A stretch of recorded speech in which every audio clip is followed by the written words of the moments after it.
there'll be other times that you'll see bears in the distance, and they'll just watch you. They know you're there for food too, and they won't bother you. So you'll see bears, you'll run into deers, elks, all kind of animals, wild animals out here, and they do their own thing. I do my own thing.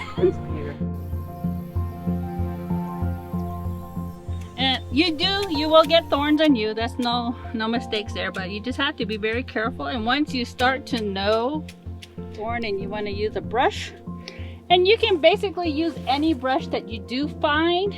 You'll always find a tool, a natural tool that you can use to help you collect these. After I'm done processing, which is peeling it and removing the thorn in the outer skin, there are different things you can do. You can roast them like this, then peel them like you do green chili, get the flesh and serve it with your whatever you want to eat it with. Salad or pasta, whatever you want to have it with. Salad is really good. And the other one is jam. Oh God, this is like prickly pear jam season. So you got a lot of people doing preserves, syrups, jelly, and also candy. Myself, I do a prickly pear chips. And it's a very nice, beautiful dried fruit. And it looks just like a little pink potato chip. Oh, yum. Yeah, so this is like, you know, the best time to do all this right now.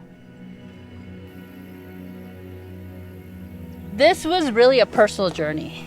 I lost myself to who I really was, who I really am, is this beautiful Apache woman that just stayed dormant and got lost in the society of drugs and alcohol.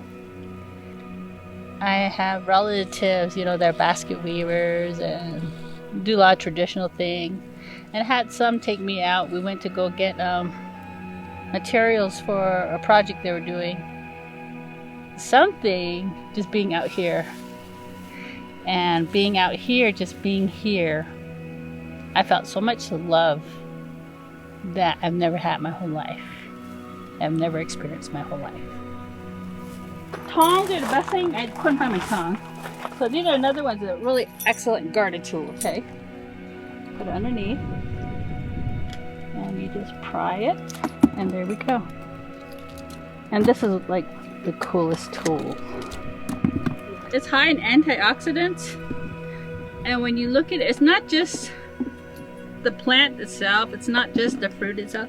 It's being out here with nature.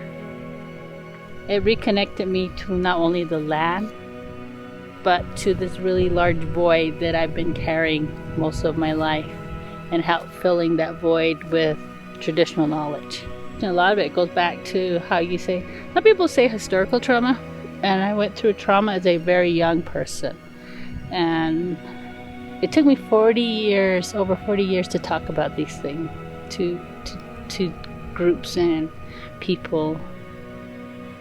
So bringing people out here to help them heal through different traumas they've all experienced, whether it be abuse, alcohol, sexual violence, suicide, anything. Coming out here is like the first moment I came here. And the only reason I enjoy bringing people here because I know what it personally has done for me.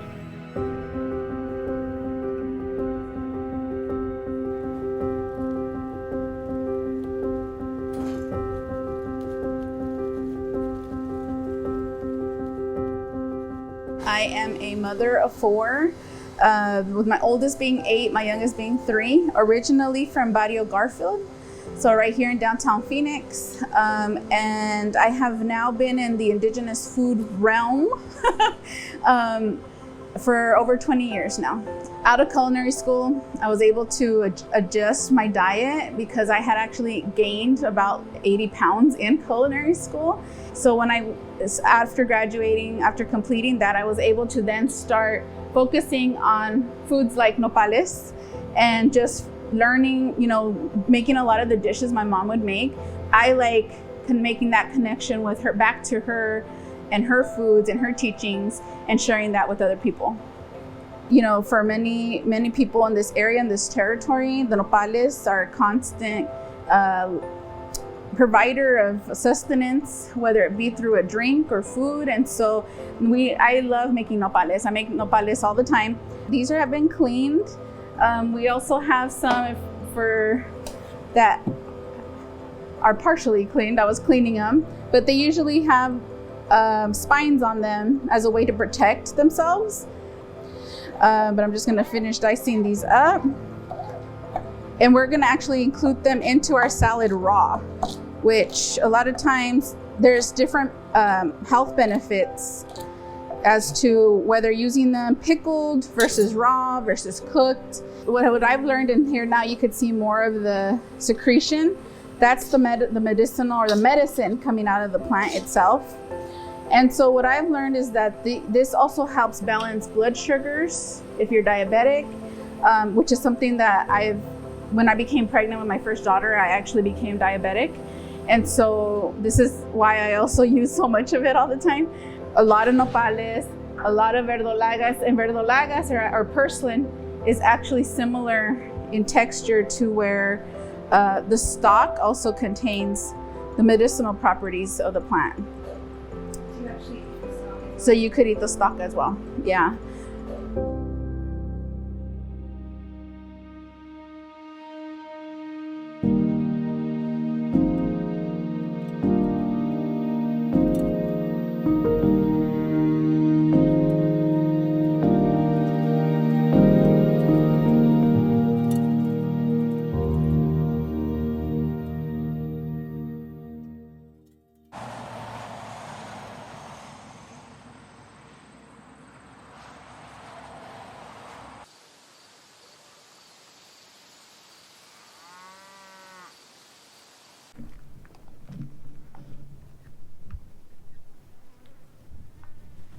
So is it different coming out here Yeah, it is. and seeing the whole thing done? Yeah, like how they make it seem more complicated, but seeing like how my grandma just picks it, that's like how we used to do it and how her grandma did it. So Are you doing it? yeah. When it's still green, we don't bother it. We just go past it until we get it this color. And we only pick just enough, you know. We don't want to take all of it. We give some back, like to the animals, you know, to the birds, to the wild pigs, deers, elks. We leave some for them.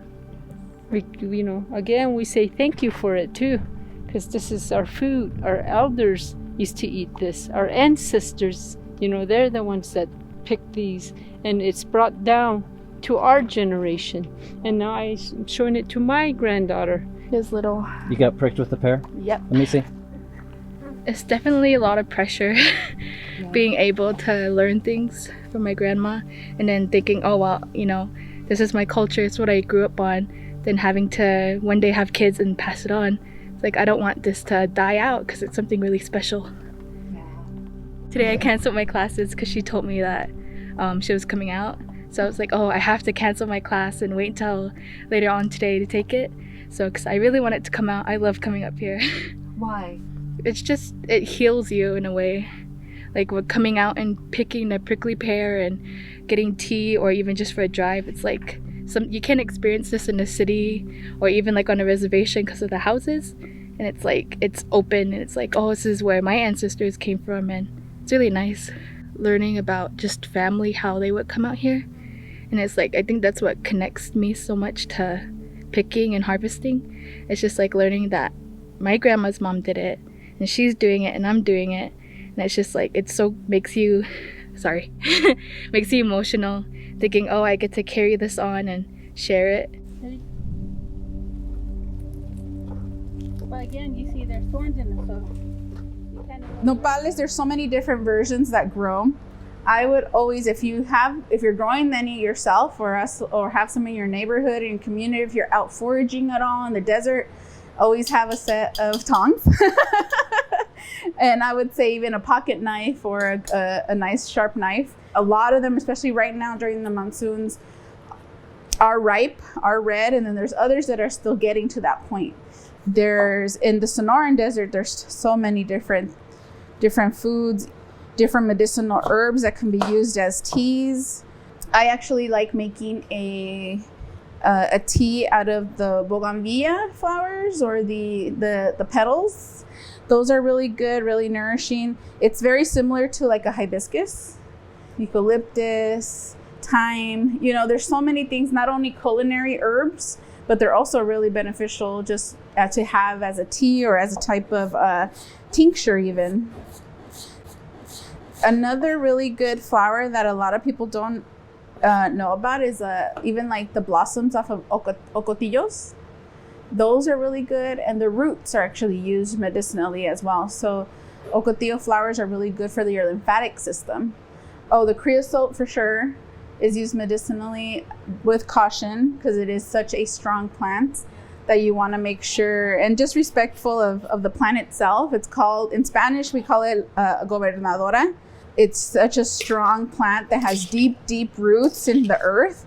I actually tripped I fell really hard. I bruised my big toe. It turned black within minutes. And then one of my elders said, go grab some of the she called it shugoi, which is one of the O'odham ways to say it. And she said, go grab the shugoi and go make a really dark tea. So she sent somebody to go start boiling water with it. The darker, the better. And she just had me soak my foot in it. And within minutes, the bruise was gone.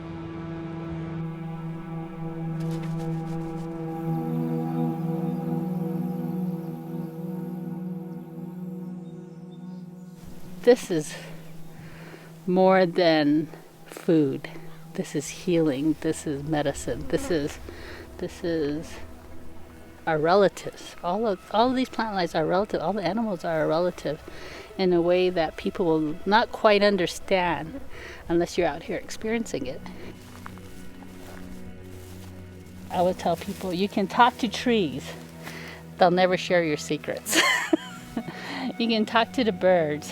You can sit out here, meditate, and you're never alone. We today, a lot of us, oh, I'm so alone. You're not alone. We're harvesting wild tea, and it is a Thelosperma. How would you say? A green tea. This is exactly what it is. This is green tea. This is a wild green tea. This tea was very helpful when COVID first came out. I was sick, and they told me that I had it, and my granddaughter boiled this for me when I was really sick, and it really helped me and opened up, the airwaves, my lungs, everything. Drinking it hot. My granddaughter Talina was the one that really helped me when I was really sick. And I'm blessed, the Creator, for giving this to us. It helped me, and it will help others too. So having the rain come and bring us this, plant medicine is, just like excited. The past 20 years or so, that's mainly what I've been focusing on is decolonizing my diet through food, through traditional medicine, through practices, but also for many folks learning the systemic pieces in our society that have enabled our people to thrive on the land. So a lot of times we hear of people saying, oh, my parents had diabetes, or my somebody had some type of disease and I'm gonna end up having it too. And that's not necessarily the case. The statistics when it comes to health disparities amongst indigenous peoples, it's all attributed to being removed from place, not having connection to land, and not being able to cook or prepare their traditional foods anymore. Food is what brings you home, and it's what makes home too, Like just growing up, I was like, oh, you have to learn how to make tortillas or make our food, our traditional food. And it's like, back then when I was smaller, I was like, oh, I don't want to do that. I don't want to make tortillas. But like growing up, it's like, oh, it's bonding time, Like you make the bread, and it's like you learn. It's like you're talking to your grandma, and it's like you hear stories, you hear gossip, and it's and it's just like everything like you talk about, and you get closer when you make food.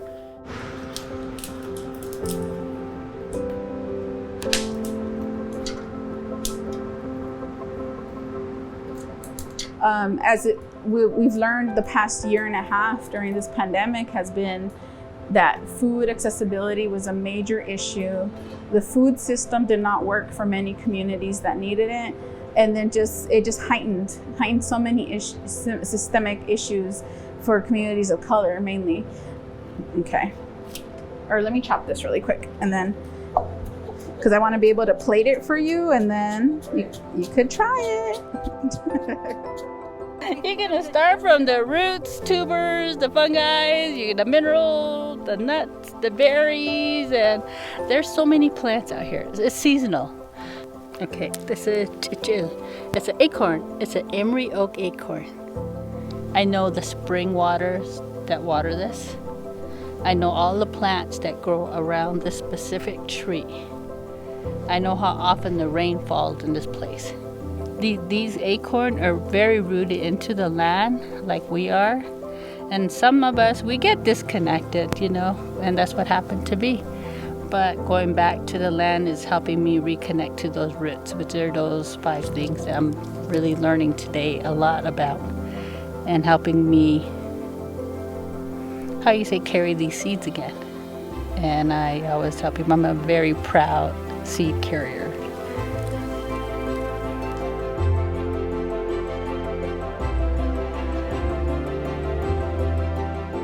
So we have is a blue corn tostada. We topped with a fresh pod of pinto beans. And on top of that, we have our nopal or cactus salad with onion, tomato, roasted green chilies, purslane, and cilantro, and a little bit of lime juice on top of that. You could have some. There's plenty.